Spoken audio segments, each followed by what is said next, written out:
Shantelle was drafted by the Roughnecks, and I asked him, what's it like playing back at the Saddle Dome? And he told me that, my first return wasn't too long ago, so I still feel like I have a bit of a chip on my shoulder, and I want to. Yeah, 4 times this season, Vanni Sartini has gone with 3 at the back, and 2 of them have been very consistent, Tristan Blackman and Renko Veselinovic. I had a chance to speak with Tristan, and he said that him and Renko clicked right away, and Ryan Gauld rocking the captain's armband today. How imperative is he to this starting lineup down this stretch?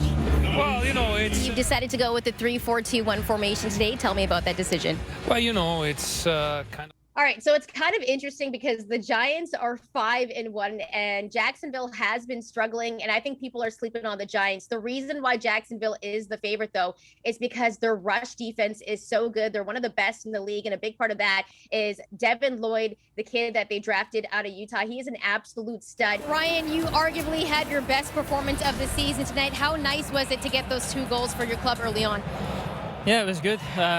I've struggled. All right, it's time for the rematch. Anthony Joshua versus Alexander Usyk 2. This one for the world heavyweight titles on the money line as of this recording. Usyk, the huge favorite, at -200, but not too far behind is the dog Anthony Joshua at +164. Brian, who do you have winning and how?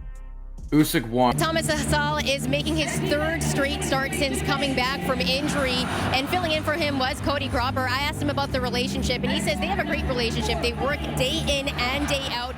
Well, Charles Oliveira, we know that he's got one of the best ground games in all of the UFC, and that's where he's going to want the fight.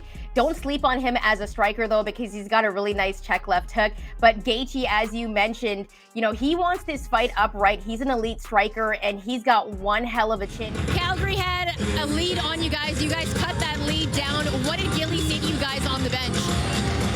Just sticking to the... Vanni, you've got 6 players out tonight. Brian White also unavailable. Tell me, did that have an impact on you going with the 3-4-2-1 formation today? No. Jimmy has been balling out. We don't call him Jimmy Buckets for nothing. But I think for him, he's kind of had a little bit of a chip on his shoulder. Going back to Philly, I know there's so much talk that Jimmy should have been the guy in Philly, not James Harden. I think he's had a lot to prove. And when you look at Jimmy's career, he played with the Bulls on a team with Derrick Rose and Jakeem Noah, a team that was poised to make deep playoff runs, wasn't able to get it done and hoist the Larry OB. Then he goes to Minnesota for a season, then to Philly, where it just doesn't work out. They lose to the Raptors in the Eastern Conference semis, and then he goes to Miami and takes them to the NBA Finals in that first season. They lose to the Lakers, but Jimmy's always kind of just had this chip on his shoulder dating back to when he went to a JUCO for a year before heading to Marquette, and I think he really just wanted to show out in front of these Philly fans.